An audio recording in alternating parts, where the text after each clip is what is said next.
May mga sandali ba sa buhay mo na parang ayaw mo nang bumaba sa bundok ng answered prayers kasi alam mong babalik ka na naman sa gulo, sa lungkot o sa paghihirap?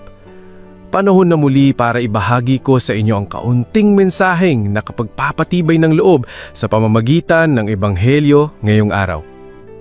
August 6, 2025, Feast of the Transfiguration of the Lord.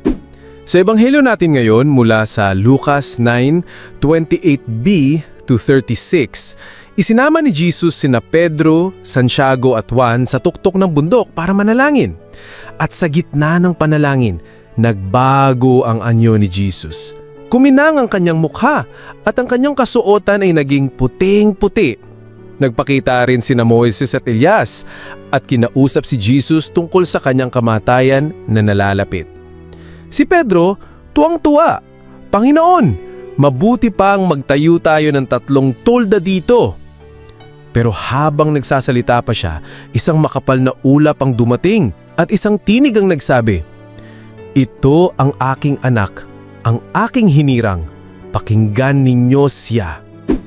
Mga kadisipol, tulad ni Pedro, gusto nating manatili sa mga mountaintop moments, yung mga tagumpay, breakthroughs at sagot sa panalangin.